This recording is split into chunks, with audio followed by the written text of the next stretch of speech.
Hello, hello, hello. Welcome, welcome, welcome. Let me make sure we've got the chat sorted out, haven't we? Say hello in the chat, everybody. Let me know, put the drop down menu to everyone. Let me know where you are signing in from. Let me know if you came to day one and if you have any questions from day one. I'm happy to answer as many questions as possible. Let's see if there's any day one questions first. That's okay. You should, if you missed day one, you should be, oh, great. Thanks, Linda. You should be able to get that. It should have been sent to you via email. So if you don't check your spam, okay, make sure you check your spam because emails might have gone there. But the replay will be there in your emails. It will also be on our YouTube channel as well. So if you go to YouTube and put my name in, you should see it there as well. And you have 7 days to watch it. Oh, Amelia's in South Africa, Scotland, Netherlands, Minnesota. Wow, we are very international. How long have you guys been following me, by the way? How did you guys, is this the first thing that you've done, or have you been following me for a while or checked out my stuff a while? I'm just curious. I think I mentioned yesterday, if you're thinking of working with anyone, you should always check them out. Make sure that they're got some qualifications, some experience, and they're not just, there's lots of people selling sober services who get sober and see business opportunities. Does everyone kind of know what I mean by that? You just have to do some due diligence. Linda, you were recommended by someone. Oh, brilliant. Thank you. Christy, been following back for a year. Okay. Yeah. And I know some of you are joining the Soberful Mastermind. It's great to have you in there. I think I'm going to do a little special thing. Carolyn, I'm going to do a special thing. I do this occasionally. If you are thinking of joining, I can only do this for the next 5 people who join. You can get a month's worth of free Voxer coaching with me. What that means is there is an app, and we'll send you all of the instructions and everything, where you can reach out directly to me. It's private and confidential. And every Wednesday, you can ask me questions, you can get help, you can talk to me about your specific, whatever's going on. And that's a little bonus for everyone who, for the next 5 people who join the Soberful Mastermind. So can you put the link in the chat, Carolyn? This is a special bonus just because for everybody who showed up here and who's watching it live, if you know you're going to join, sign up, because I'm going to give you this special bonus where you can get private coaching with me. So Carolyn will put the link in the chat. If you know you're going to join, do it, because you'll get this extra special bonus where you can reach out, I'll answer your questions, I'll give you some support, all of that kind of stuff, and we'll send you the details of what that is. Okay, so we have a lot to get through today. We're going to focus on the how to stop part of this. So let me share my screen. Make sure I get the right one this time. There we go. Can everybody see that? Everyone see the presentation? Okay, thanks. Let's get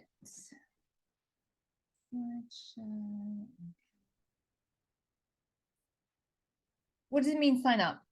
If you want to join the Soberful Mastermind, which is my paid program, it's my coaching group. If you want to join that, the details are in the chat there. Carolyn just posted them. If you know you want to join and you want to, and I'm going to give it's just the people watching. The first 5 people to do that, they can get private coaching with me. It's via an app, and we'll explain all of that. You'll get an email, that kind of stuff. So the link is there. So that's what, if you're like, yeah, I'm going to join, well, I'll do it now, right? Get the bonus. Why not? Okay.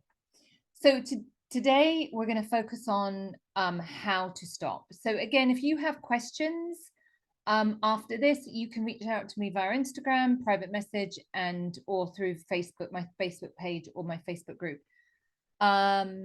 You might get one automated reply, but it will be me who's replying. So I'll check my messages later and see if, you know, if there's any replies I need to make.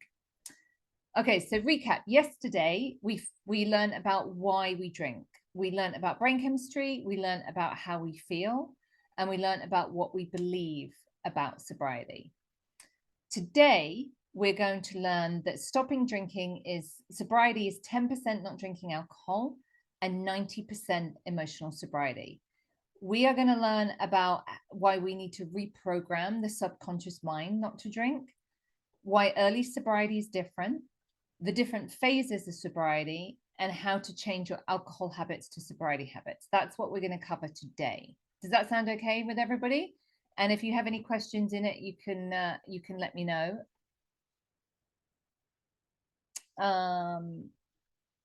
Let me just, I can't see your name, it just says Zoom user. I'm still not sober. Let me just explain something quickly. How we get sober. We get sober by putting weight on the sober end. This is what I want you to imagine, right? This is a seesaw. This end is alcohol, and this end is sobriety, right? You have been putting weight on the drinking end. You get sober by putting weight on the sober end consistently. And we're going to talk a little bit about that today. So you've got to consistently put weight on the sober end, and eventually gravity takes over and this embeds itself in the earth. So everyone has a different path to sobriety.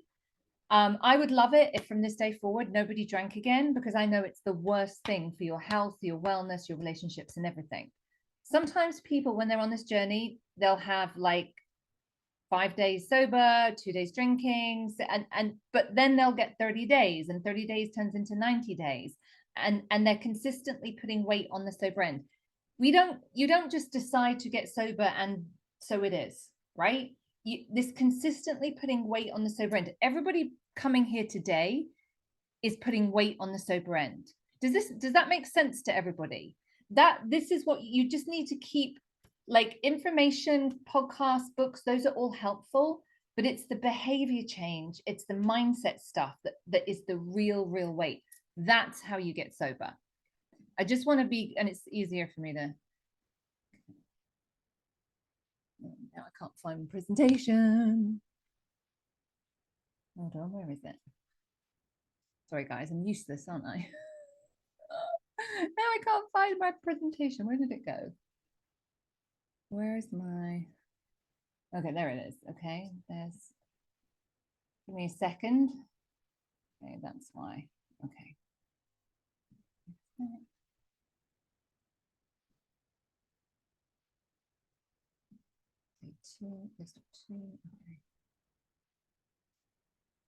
Right, can everybody see the presentation? Have I got the right one, Carolyn?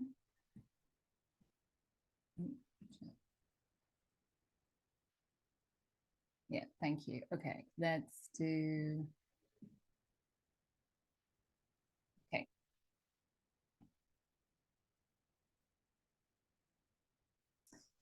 Okay, so we've gone over that. Okay, so getting sober is really one thing, and this is really important.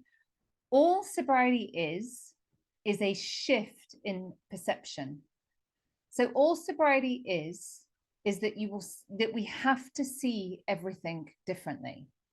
And that's the only way for you to be sober and for you to love being sober in a wet world.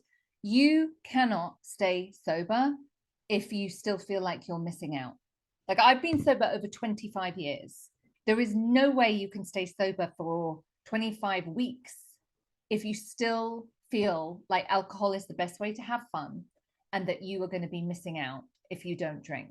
You have to see everything differently. This is really, really important, because perception is everything. Nothing is going to change, nothing, except how you see everything. When I stopped drinking at 27 years old, I believed 100% my life was over and I was never going to have fun again.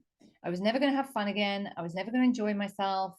I was always going to be boring and dull and grey, right? That's how I saw the world, because I believed alcohol was the best way to have fun, excitement, relax, all those things.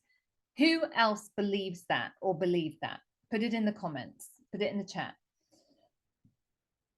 At about the 1 year mark, I was out dancing with some friends. Some of them were drinking, some of them were not. I was in a nightclub, I was 28, and I realized I was having more fun than they were. And that's when I realized how I saw the world. It had shifted. It was different. I did not see things the same way anymore. Now, the only way to get that shift in perception, it doesn't happen of its own accord. We can help it along a lot. It happens by doing the work of emotional sobriety, which is what I'm going to explain as we go through here. I just wanted to, Catherine, yes, it's in US dollars, but the amount charged, it just won't show that. You don't have to change it, Catherine. It will. So Catherine is in the UK. It's asking you to pay 997 in US dollars, but you'll be charged the equivalent in British pounds. It won't change it on the thing because it's only in US dollars. So it will be, the amount that's shown on your card will be whatever the exchange rate is today, which I think is roughly that. It might be 744, might be 742, who knows what's going on with the exchange rate, but yeah, it won't change on the thing, but you won't be charged that in British pounds. Okay, so we need to get a sober mindset. So mindset work is really important, massively important. And we need to create daily sobriety habits. And that's how we go from the fear of missing out to the joy of missing out. And I'm going to tell you, so I moved to Alabama 2 years ago, and it's hot here. And you need to have a pool. And there's a community pool where I live. And we're there most weekends. And after a while, I realized, and I could see it in the trash, everybody's sitting in the pool drinking White Claws. That kind of, I don't know what it is, a spritzer, some kind of alcoholic drink. Anyway, and I'm like, I'm so glad that I know that I don't need to sit in 90-degree, 100% humidity in the pool and drink alcohol to relax and cool off. I just see everything differently. So this will take a little bit of time, but it will happen. So anyone who's sober anything beyond a year, 2 years, 3 years, this has happened for them, because you won't stay sober if you feel like you're missing out, because you'll feel deprived. And as human beings, we're not programmed to feel deprived for very long. Now, let me just talk a little bit about early sobriety, because this is important for you to know, because this is how a lot of people sabotage themselves. Early sobriety is not how it is long term. So early sobriety is roughly the first year, and it's a very, very unique experience, not to be repeated.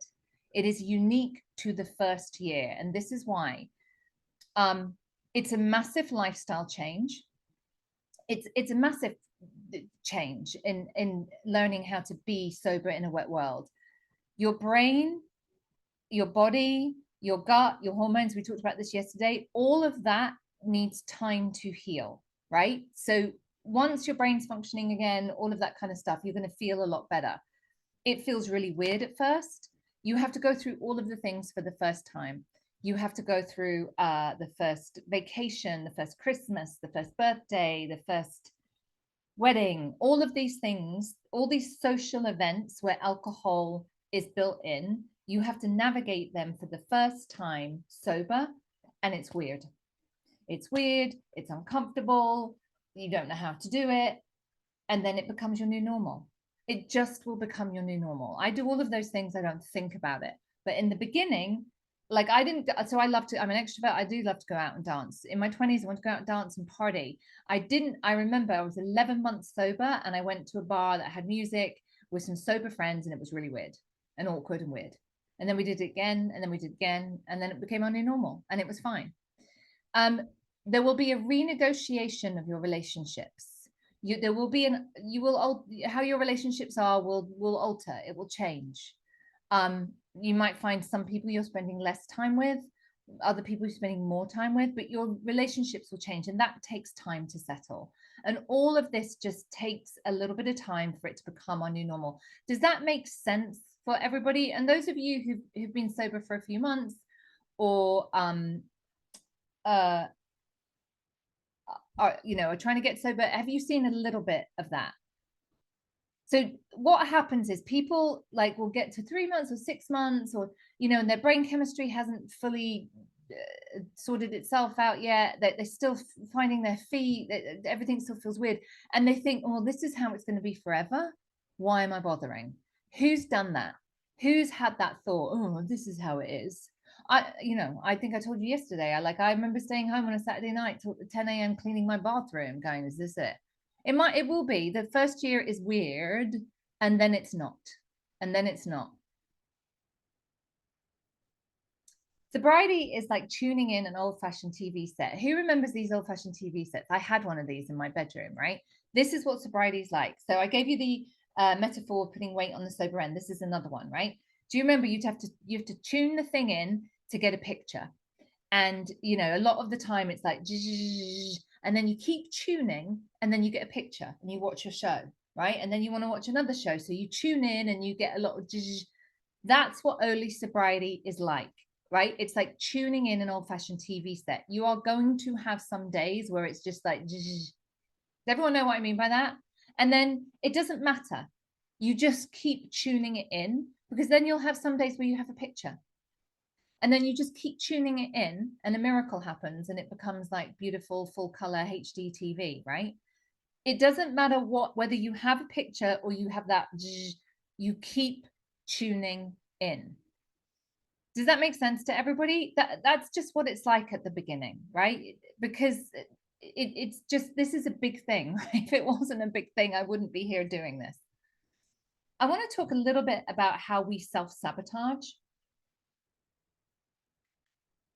We all of us have a voice in our head. It's the voice of the ego. The purpose of the ego is to keep you safe. And the ego believes the best way to keep you safe is if everything is familiar. The ego does not want things to change, because change is the unknown. So who's done this? You've woken up, you've gone, "I'm never drinking again. I'm done. That's it. I am done. I am 100% mean this time. I'm going to be really strong. I am done." Who has woken up and made that promise to themselves, right? And you've gone a few days or weeks or even months, and then there's a voice in your head going, and the voice in your head will go, "You're not that bad." Who's had that voice in their head? Everyone else is like drinking. Like, you could have 2 glasses of wine. It is the weekend. That is the voice of the ego. The ego is telling you a story to prevent you from changing, because the ego doesn't like unfamiliar, and sobriety is unfamiliar. That's what's happening. It will whisper in your head all of the, who's had this happen? Who's had this voice in their head?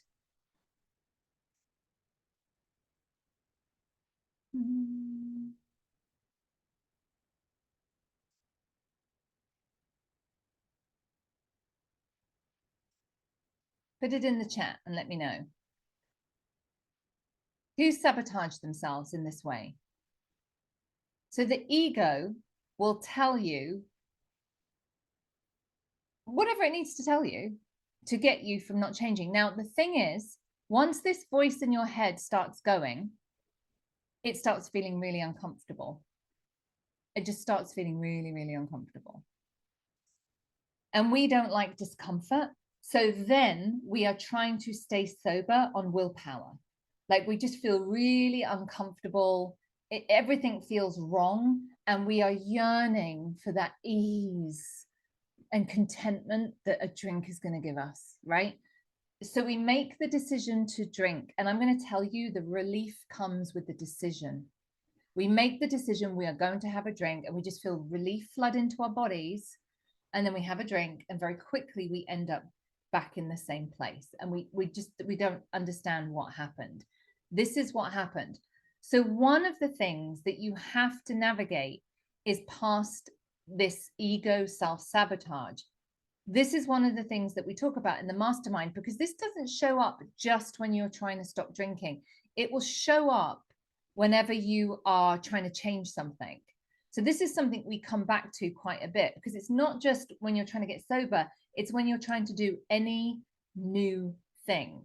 Like if you think about who's done this, where I used to do this, like I'd change jobs, right? I'd get a new job, and I'd ace the interview and I'd get the job, and then I'd have my start date and I'd start thinking, oh crap.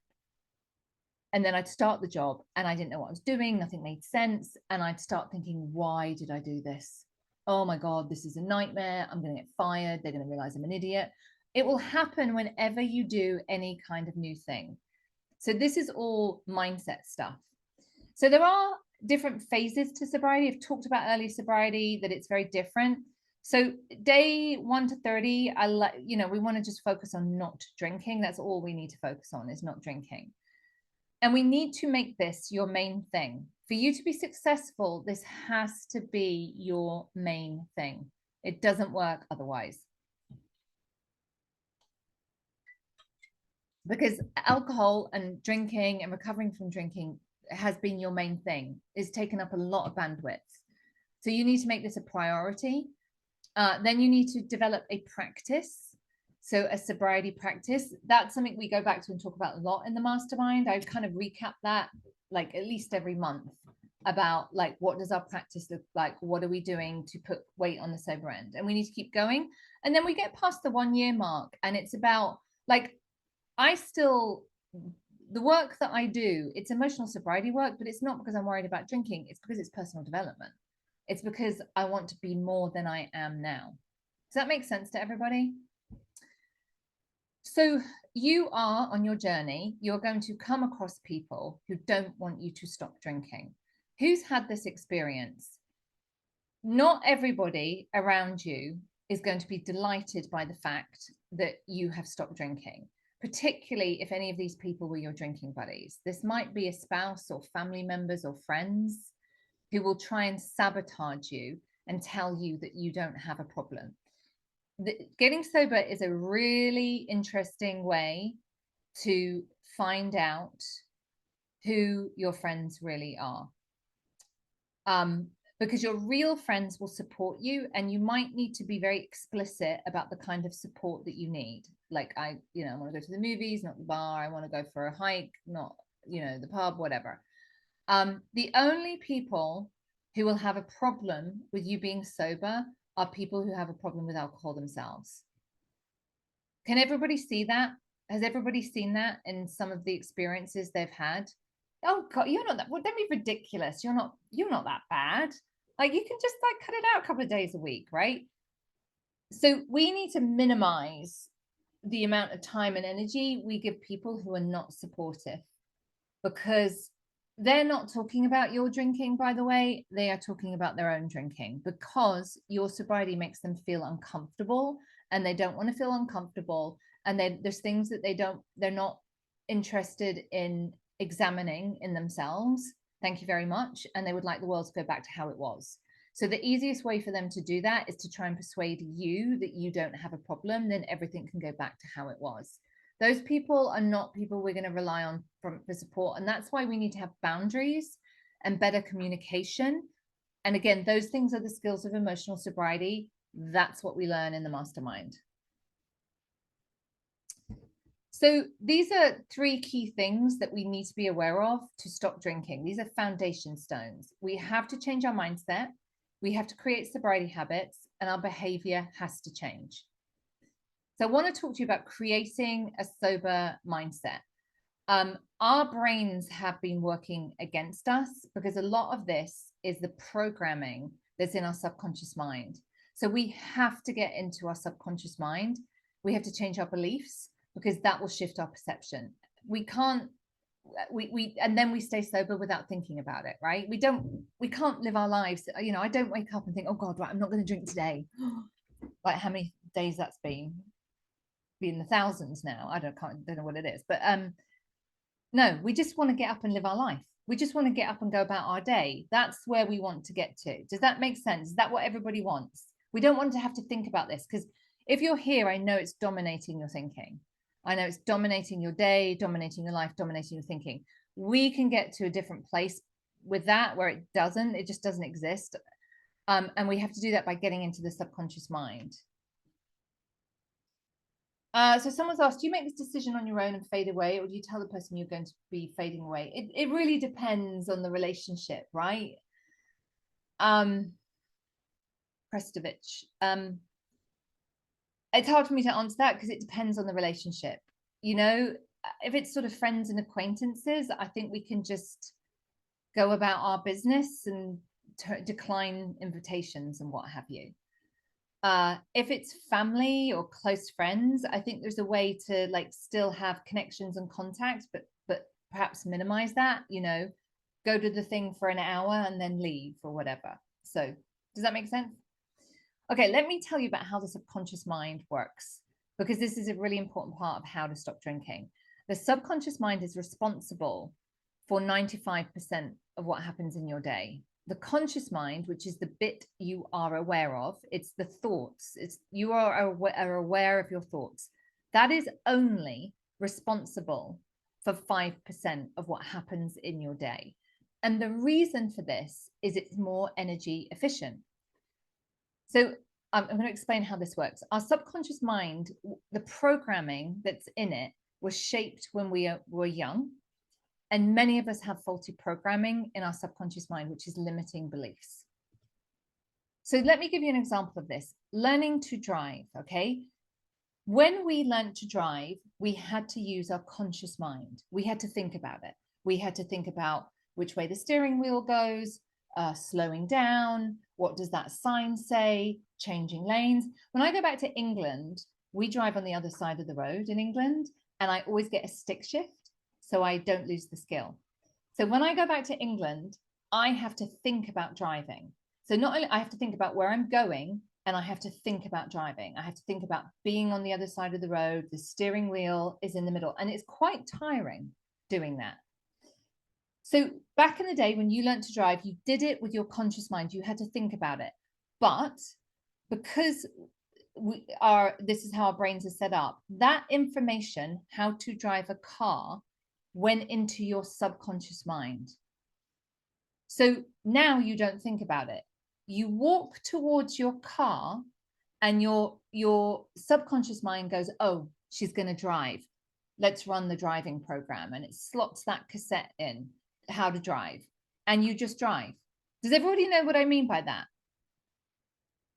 And I mean, you've probably had it where, like even where you're going, you know, when you do a route every day, you don't think about it. You just end up at work or you end up at your kid's school. I remember when my kids were younger and I was picking them up and dropping them off, there was a road near us that was closed. They were digging it up and it was going to be closed for several weeks. And they had all these signs. So there was all these signs saying close, close, close. For about the first 2 or 3 weeks, 9 times out of 10, I would pick my kids up and I would go down the road that was closed and go, oh God, to do a 3-point turn and go the long way around. The reason I did that was because of the programming in my subconscious mind. Does everybody understand this concept? Because it's really important before we go forward. Now, the same thing with learning to write. Like all of the things that you do, like if you've got kids, remember when your kids were learning to write, so much effort about where to put their think, like, oh, and that they're thinking about, right? We don't do that anymore because it's all in our subconscious mind. That's because it's energy efficient, right? I've got other things to think about. I can't be thinking about how to drive and hold a pencil because I've got other things that I need to spend my mental energy on. Now, so that happens with all of these practical things. It also happens with meaning and beliefs. We also absorb programming about what it means to be us, to understand our place in the world, our sense of self. We are absorbing data and it's going into the subconscious mind and we are not aware of this programming, and some of it's faulty. Can everyone put in the chat if this makes sense so far?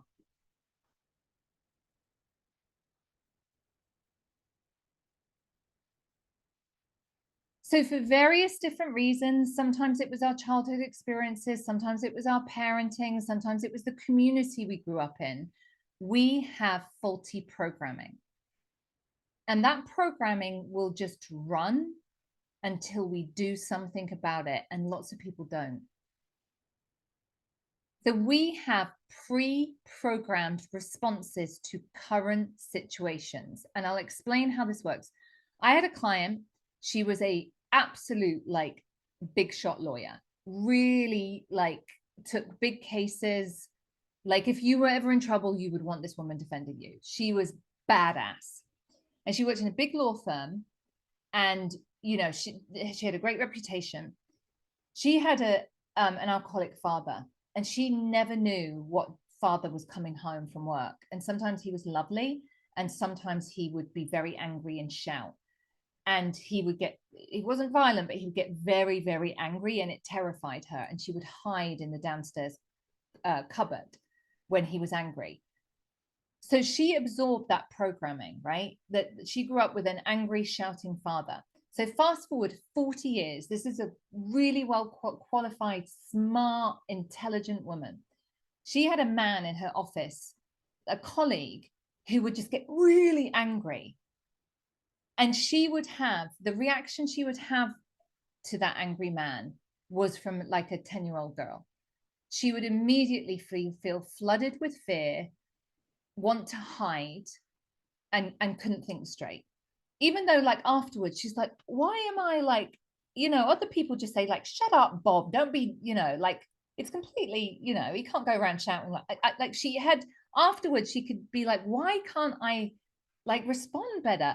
It's because of the programming, because her subconscious mind hears angry man shouting, and it puts the cassette in the hole that is, this is the reaction we have. Fear, you've got to hide, you've got to fix it.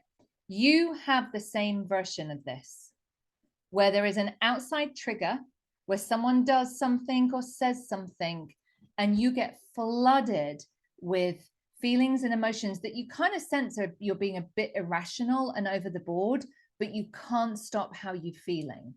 The reason for that is pre-programmed responses in your subconscious mind to current situations. Is everybody with me so far? And can everybody see situations where afterwards you're like, why did I react like that? Like, what am I doing? It's because of programming in your subconscious mind. We have to change this. Not just to stay sober, but we do need it to stay sober. But everybody has some kind of faulty programming, right? Some just thinking that just doesn't work, right? Because those pre-programmed responses generate feelings to the current situation. This will happen a lot in romantic relationships. This is why if you ever have very irrational responses to current romantic situations, it's because of pre-programming from childhood. Makes sense to everybody? So then we form a belief system based on early experiences. And back to my client, her belief system was, if a man is angry, that's her fault. She has to hide, or she has to try and make it better. Even though intellectually she knows that's ridiculous, she just has it's like the way I describe it is, it's like an engine gets going. This engine gets going in her, and she can't change it. I have this app on my phone where I got to turn the temperature down. I'm at the point where it gets a little warm, so I've just got to turn the air conditioning on a little bit. Ladies of a certain age will understand. So your programming and your beliefs are running the show. They are running the show, and they are a big reason why you can't stay sober. So this is why we drink. We are often recreating emotional responses to current events that result in us drinking. And those emotional responses are based on history. So when we promise never to drink again, we mean it, but subconscious programming is always more powerful, because Willpower exists in the 5%, the conscious mind. The subconscious mind is 95% of what happens in your day. So subconscious programming is always more powerful because of the belief systems. So if you believe that getting sober is hard, what do you think you're going to get? You're going to get things that feel really hard. My two top limiting beliefs were I'm not good enough and I'm not going to be loved. What do you think you create in your life if you believe that about yourself? What kind of relationships do you think you attract in your life if you believe that you're not worthy of being loved? I couldn't have told you back in the day, I'm probably, that's actually my 21st birthday, that picture. I couldn't have told you that was what I thought, but it was how I felt. Who understands this? Who feels the same way? Let me know in the chat. Your beliefs are going to shape your outcomes, because you can't go against it, right? I wanted to have a relationship, like I wanted to meet someone and settle down, right? So I would take actions to make that happen, but the program that was running in my subconscious mind was I'm not good enough, I'm not going to be loved. So that's the outcome I always got. So if you believe getting sober is hard, if you believe you're not good enough, if you believe I'm always going to fail, I always mess up, what's the point? I'm too old. Who's had that one? I'm too old. I have a client, she was 76 when she came to me. She's 78 now, she's 2 years sober. She emails me about every 3 months. She's amazing. She was on my podcast. She came to me and she said, it's bad. I'm either going to drink myself to death within probably 2 years, or I'm going to get sober with you, Veronica. And I'm going to enjoy the time that I have with my kids and my grandkids. And I don't know what I'm going to do because I just think I'm too old to do this. Anyway, she made the decision. She joined one of my VIP programs, which was over $10,000. I don't do those anymore. And she did the work and she got sober. She had a couple of goals. She lost 100 pounds in weight. She'd had really bad hip surgery that had gone wrong. And one of her goals was to just be able to go for like a 15-minute walk every morning with her husband. She's now walking a couple of miles.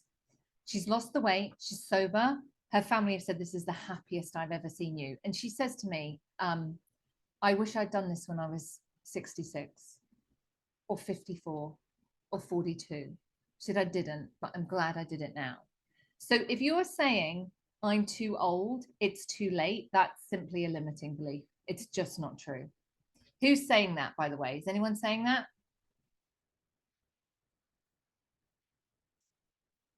So how do we change this? So we have to stop being stuck in our stories. Maria, you're a spring chicken. I have a lot of clients in their 60s and 70s, not too late. So we have to change the story that we're telling ourselves, right? The story that you're telling yourself about alcohol, about sobriety, about why it won't work for you, right? That's all programming. And we can start doing that by changing our language. I'll give you an example. This is one of the things that you must do. It's a typical one, getting sober is really hard. Who feels that and who has said that to themselves, that getting sober is hard?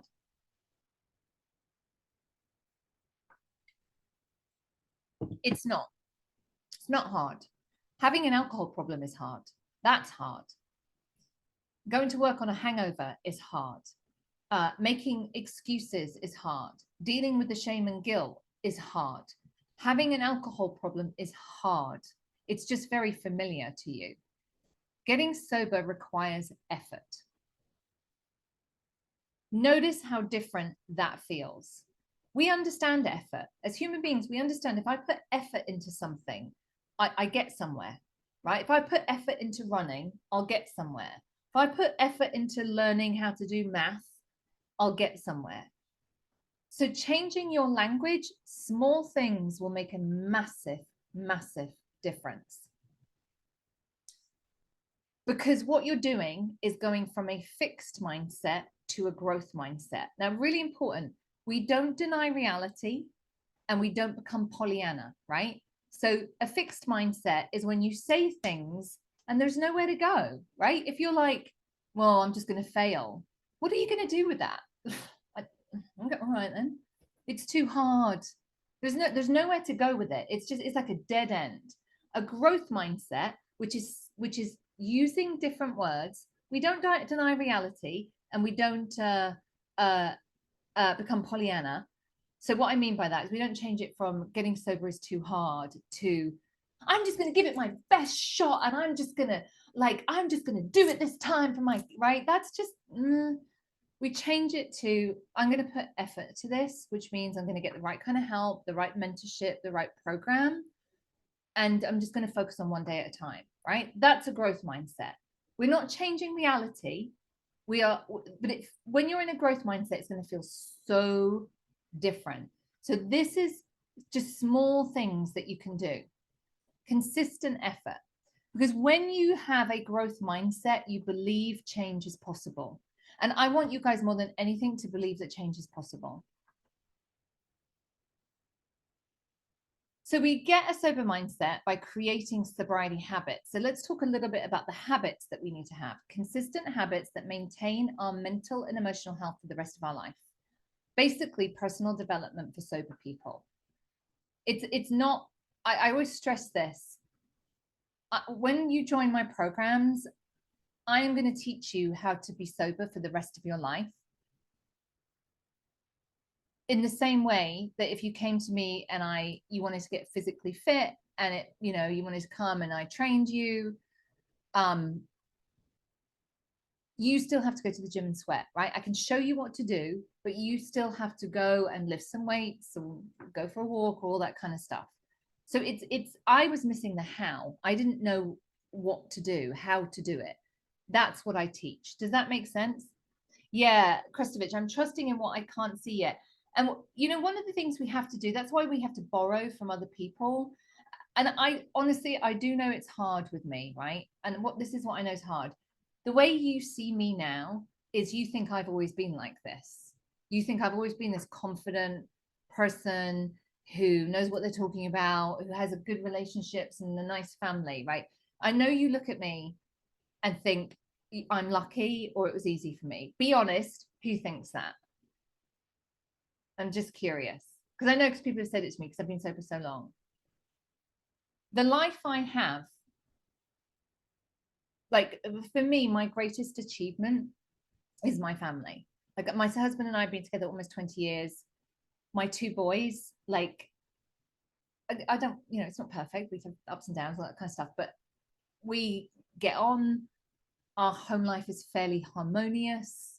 We laugh together. Like that is my greatest achievement because 25 plus years ago, that felt as possible for me as going to Mars. Like I couldn't have a romantic relationship that lasted beyond 6 weeks. Like I just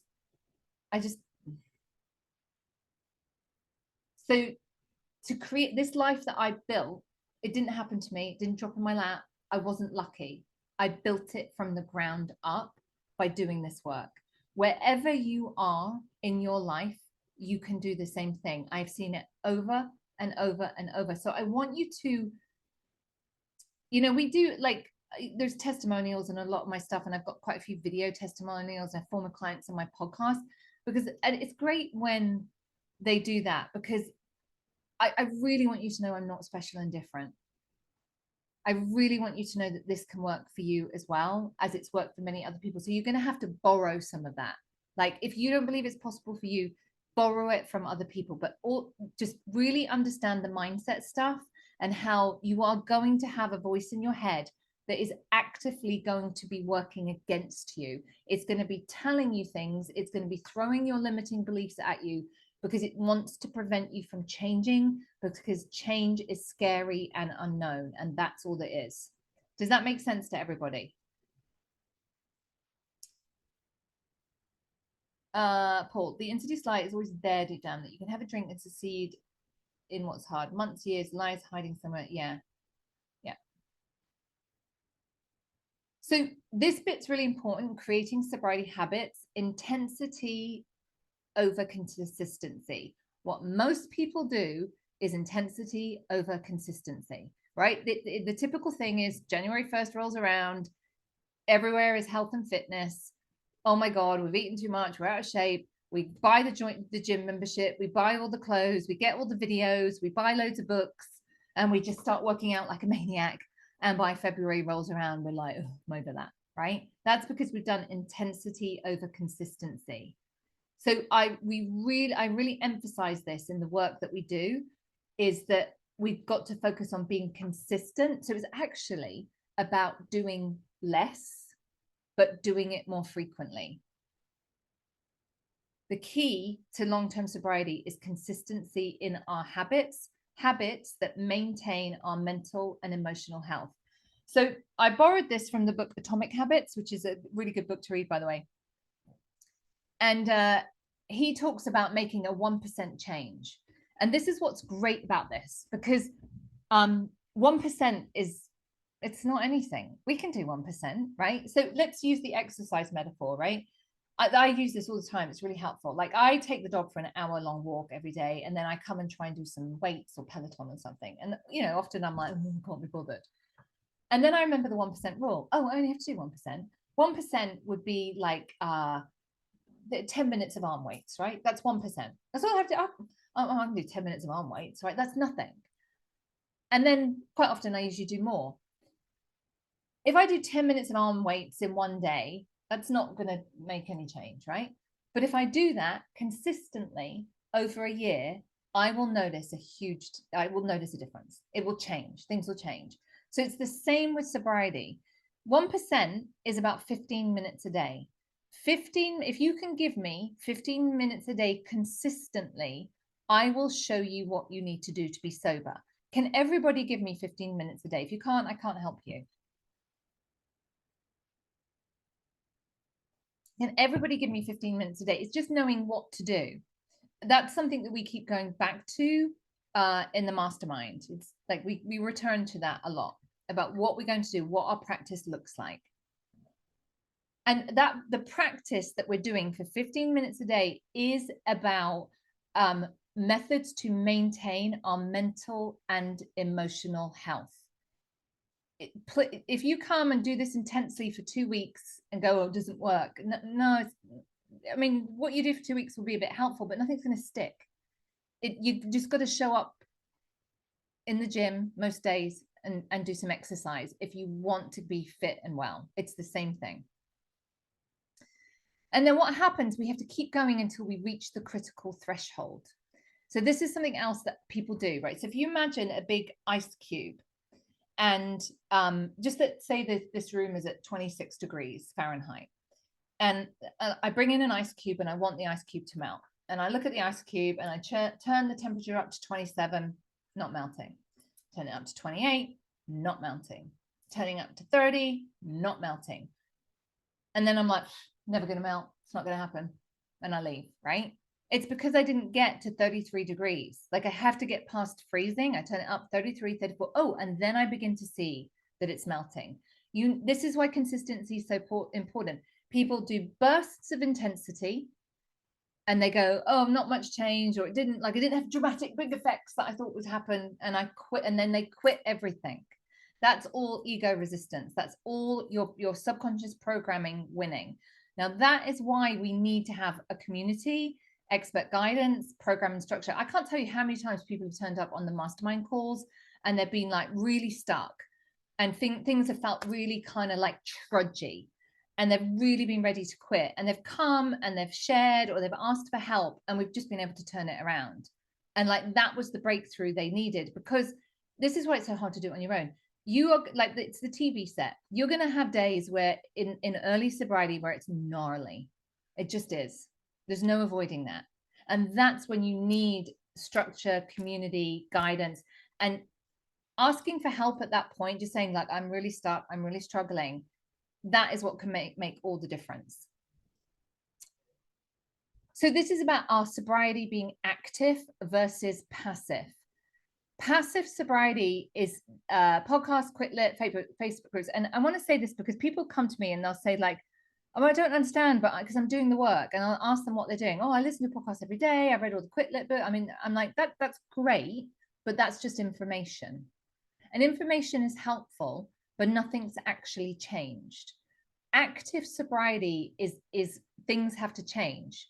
We are changing our habits. We are changing our language, right? This is something you can all leave with today. From this moment onwards, notice when you say out loud or in your head that getting sober is hard. Just notice and go, oh, I'm not going to say that anymore.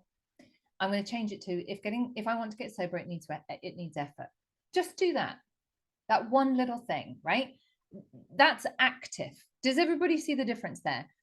We have to work on our mindset. We have to do behavior change. You know, that might be like having boundaries, self-reflection work, all of this kind of stuff. This is actively, it's all what it is looking at ourselves. Like I need to look at myself and I need to understand what is it Veronica does that means I keep getting results that I don't want. What is it I'm doing? What is it in my thinking? Or what are the feelings that are difficult for me that means I keep getting to a result that I don't want? That's active sobriety. Does that make sense to everybody? Can everybody see the difference? And all of this adds up to, with the mindset work, with the habits, it all adds up to emotional sobriety. How do we know when we are emotionally sober? Because you will feel comfortable in your own skin and you will like yourself and you will have mastery over your emotions. And I'm going to tell you, when you get to that point, you will know it. You will know it. It will feel so different. You will begin to have experiences where you notice that you're having a different response. Like my lawyer lady, what happened with her is the guy in the office would start shouting. And one day she was just like, she looked over and she went, this is completely inappropriate. You cannot behave like a child because the case didn't go this way. And he kind of looked at her and went, oh, I was a bit embarrassed. And she walked off. And it was only when she walked off, she went, oh my God, that just came from nowhere. Like I just had an appropriate response to him. If I feel differently, it's just gone. But that's what will happen over time. We begin to feel comfort. Now, who would like this? Because this is priceless. It is priceless to be comfortable in your own skin and to like yourself. Mastery over your emotions, it doesn't mean that you're not going to have like, you're still going to experience fear. You're still going to experience discomfort from time to time because that's part of the human experience. What is different is that stuff doesn't own me anymore. When I experience fear or resentment or anger or disappointment or whatever it is, I can move through it back to this place that I'm in most of the time, which is just this kind of like feeling comfortable in my own skin. Oh, that's a problem. That's disappointing. Got to deal with that. Instead of just being, I always felt like I was a little boat on the ocean without a rudder. Like I was just like being knocked this way and that way and had like I couldn't navigate, right? Emotional sobriety, it feels like being really, really anchored. Throughout my drinking, I didn't feel anchored and I felt very unsafe. If you feel a feeling of being unsafe, that really comes from childhood. Some of you may have had that experience where the adults around you didn't know what they were doing. And feeling really, really anchored, that's emotional sobriety. It's having appropriate emotional responses to events. It's when the I'm not good enough thoughts come in, I'm able to dismiss them, go, yeah, it's ridiculous. It's a completely new way of living. Nothing has changed on the outside. Everything has changed on the inside. Yeah, Paddy, I sympathize. That will be due to childhood, because when we're children, we need the adults around us to be really, really anchored and know what they're doing. And if you grew up with parents with mental health problems, I grew up with a single parent with my mom had autism. And I was about 10 years old when I realized my mom didn't know what she was doing. Like what did you know what I mean by that? She just didn't have a clue. We were always late. It was, nothing went the way it should go. And it just makes you feel very unsafe when you're a child. So that's the work That's the emotional sobriety work, Patty. You have to be sober first in order to do that work. And if you have any, by the way, please reach out to me privately if you have any questions or thoughts about this. I'm happy to answer them. So when we are emotionally sober, our brains, this is the thing, this is the result. Our brains are then no longer going, well, I don't like how this feels. How can I change it? I'll have a drink. I need a drink because I don't like how I feel. It just interrupts all of that happening. Why would I want to pour a carcinogenic substance? Why would I do that? Because why would I do that to myself? Because I can deal with how I'm feeling. Is this making sense so far, everybody? It really is down to this. Sobriety is not, some people get it and some people don't get it. It's not something to get. It's not theory wise. The theories that I teach around emotional sobriety, they're not difficult to understand. It's that some people do it and some people don't. It's the difference between passive and active. The active thing you could do from this moment is just notice your thinking and just change a few little words or phrases. That's active because it takes effort. It just takes effort. Alcohol is instant reward with delayed consequences, right? The rewards come with the decision to drink, and then we take the drink, instant reward, but then the consequences come the days after. Sobriety is delayed rewards for our efforts. And in this culture, we have got more and more used to and programmed to have like instant now, right? I would urge you, don't quit before the good stuff happens. You're going to have the TV set experience if you do this, right? You're going to have some days you have a picture, right? You're going to have some days when you've got a picture, it's good. And you have other days where it's like gnarly and trudgy. It doesn't matter. You keep going anyway, because the more days you have a picture, the more days, the easier it will get, and you'll get more and more days. And I'll answer questions at the end in a second. And so we need a bridge from this land to the land of sobriety, and that's the Soberful Mastermind. And I know a bunch of you are jumping into this. Let me just go right to here. This is what you get. We want to get you started wherever you are in your sobriety. So if you're in the getting towards the first 30 days, there's a getting started kit. If you're beyond 30 days, then you just start at a different place. You're going to show up to the live calls. You're going to ask for help. You're going to implement the stuff that I teach. You're going to be in the community. And you're not going to worry about running out of time, because once you join, you get to stay in for as long as you need. So you join now, we're going to get through the holidays together. Bonuses, I mentioned, I don't know if they've gone yet. Carolyn will have to tell me, but if you join on this call, I'll give you a month's worth of Voxer access to me. It's on Wednesdays. We'll send you all the details. It's a private messaging. You can reach out. You can ask me questions. I will voice message you, or I will text you directly.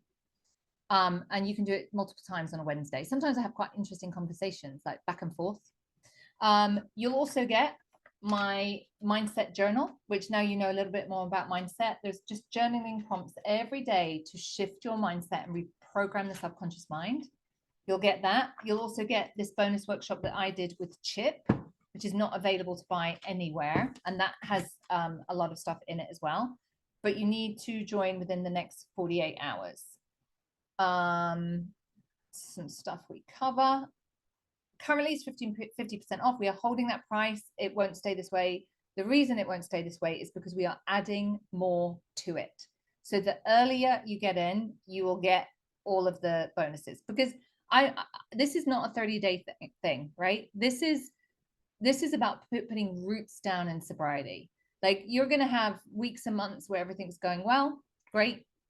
And you're going to have some times when it's not going well. You come to the calls. Catherine, I've noted your name and you'll get the bonus. Get it sorted out. I'm sure it is, because it's an international transaction. We have noted your name, Catherine, and we will make sure that you get the bonus that I mentioned. So don't worry, that's yours. So don't panic, okay? I don't want you to feel panicky. You've got the bonus, my love. Let me ask questions. Answer questions. Hold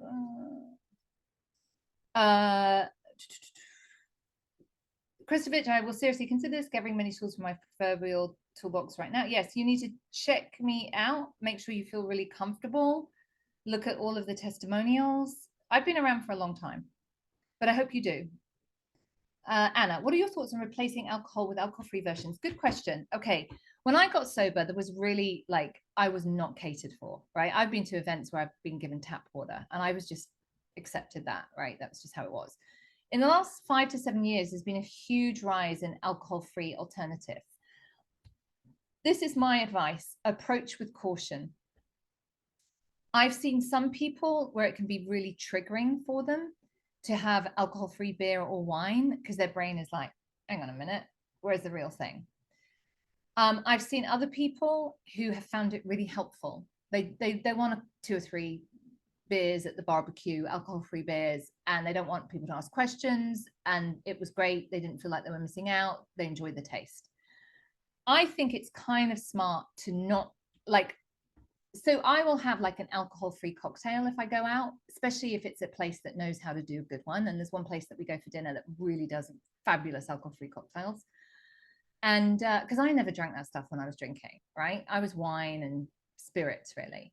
I wouldn't have alcohol-free wine. I have tried it, and I tried it a few years ago when I was 20 years sober, and my brain still was like, like it's just a bit too. So I think you have to replace it. So I think it's really good to have an adult beverage that looks nice, all of that kind of stuff. But I think you should approach with caution. Does that make sense? Yeah, I think if Connie's saying that destroyed my last effort, the mocktail thing, then just stay away from it. Just, you know, there's so much out there on the market now that you can find that will you can have as an alternative. SJ, can I discuss the exact details of the Soberful mastermind and so on? Exactly what's included, how it works. It's all webinars like this, or is it a Zoom where you are more like a group? How often is it, and when are the dates? I would really like to do it, but understand. So you should have got all of that information. It should have been sent out to you. But so the way it works is it is a group call like this, but what happens on every call is somebody will have a question or ask for need some help. So I'll unmute you so we can talk. So we can talk back and forth. So you can say, okay, this is the situation, Veronica, I don't know what to do, blah, blah, blah. And we can have a conversation, and I always frame it so it benefits everyone. Or you can put your questions in the chat. So we have every month, we have a different module that we work on that's relevant to emotional sobriety. We just did a module on dealing with difficult people. So you'll be able to watch all of that recording when you join. So we talked about different strategies and methods to deal with difficult people who trigger us to drink. And then people had like, there was several people who had like, I have a situation with my husband, I have a situation with my friend, and we had a conversation about that. There's 2 calls a month, and they're on Tuesdays at 2 p.m. Eastern. They are recorded. So is that everything, SJ? Is there anything else you want to know? The reason I have it in webinar format and I unmute people when they want to speak is because we record it and for confidentiality. Yes, you can get feedback on the call. That's exactly what they're for. In fact, I really don't want to do most of the talking. I want like people to be putting their hand up, because the thing is, we're not very original. And what you're struggling with and your question is probably what 10 other people are struggling with and have a question. Does that make sense? So when you ask a question, it benefits everybody. So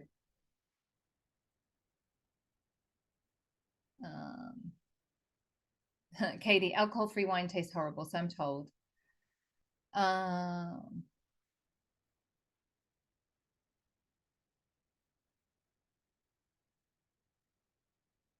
Yeah, we'll keep the Voxer bonus for you. I think I'll look at your website steps. No, there's no, you're not missing anything, because we it's a rolling program. So when there's some digital stuff to start with, and then you just join the calls. and everything kind of circles back. So whatever we covered 2 months ago, we will be covering again. So the best way to benefit from it is when you join, depending on where you are in the sobriety. So you'll see there's a bunch of digital content to go through. I strongly suggest doing that. It'd be really helpful. And if you need help with that, you can, there's a Facebook group, you can ask questions, or you can come to the calls. We can, and then like we just had, it was the 1st of October yesterday, we just had the first, the October module drop in. So you can get going with that. The workbook, yeah, it gets sent to you. No, I don't mail it. It's a digital, and then you can print it off. What are your ways of finding other sober people? The Getting Started kit is it's digital. Yes, there's worksheets, there's videos, all of that kind of stuff, and you'll get a login to access all of that. What were your ways of finding other sober people? So for me, initially, it was I went to AA meetings. I got sober in AA because that's all there was back then. There wasn't anything else, and that's how I made sober friends. It's subsequently, it's really interesting. I was talking to someone about this the other day. All my kids, when they make friends, often they make friends with a family whose parents don't drink. It's been really odd. So I've in daily life, I've met other sober people as well. Any other questions or thoughts? Hopefully this gave you enough material to get going and make a decision whether you want to join the Soberful Mastermind. You can reach out to me for questions and all that kind of stuff. It's a whole extra layer of support. It's for people who want, like, they want to like access me. They want to ask me questions. They want like what do I do? Here's the stuff that you need to practice this month. It's for me, like I felt like I was floundering. It was like self-care, like tell me what to do. So there's some very clear-cut specific instructions about what to do and what not to do in it as well.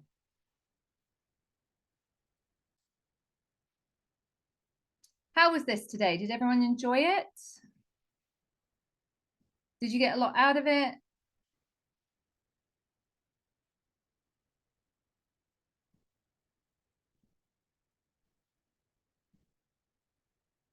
You are welcome. Oh, I'm glad it was helpful. Once you sign up, do you get instructions sent? Yeah, it should be immediate.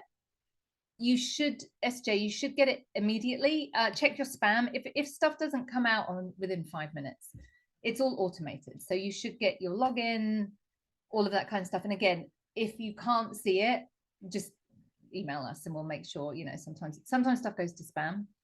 Yeah, you're welcome. Yeah, put the link in again, Carolyn, if you can. And I have a few more minutes. I'm happy to hang out here for a bit longer if people have any questions or anything else about anything to do with sobriety, really.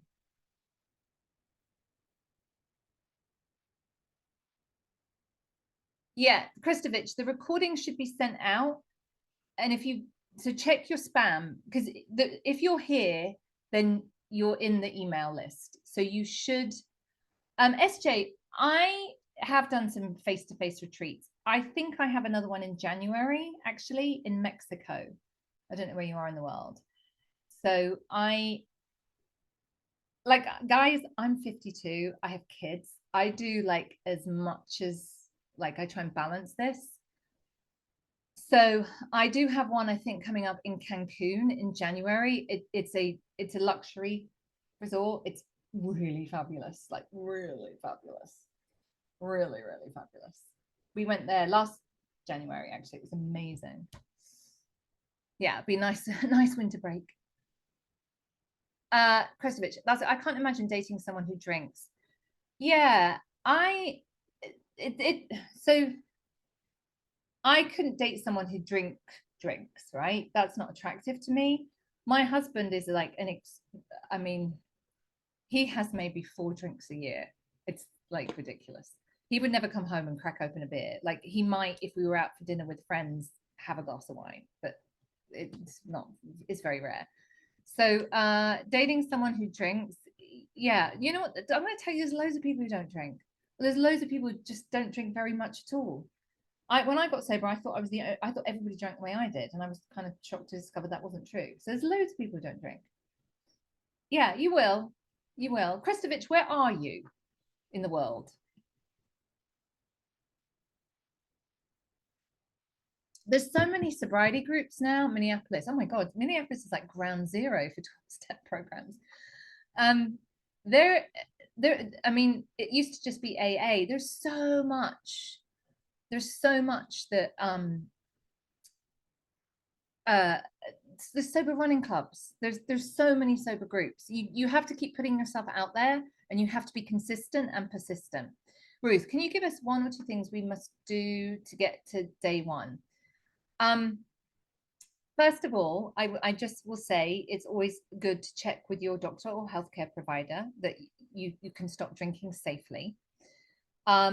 I think you need to set yourself up for success and not do it on your own. I think you need to get as much help as possible. I think you need to expect that it's going to be weird and different for a few days. And I would focus on just 7 days, right? I'm just going to do 7 days. So first of all, what are your drinking triggers, Ruth? Is it like 5 o'clock? Like what are your big drinking triggers? Change up your routine.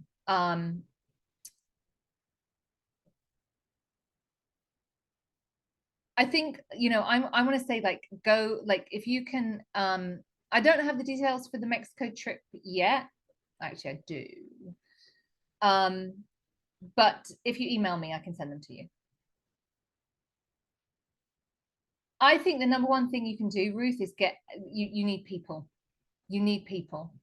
So either 12-step meetings, sober support groups, online, like checking in with people, all of that kind of stuff. Accountability is really important.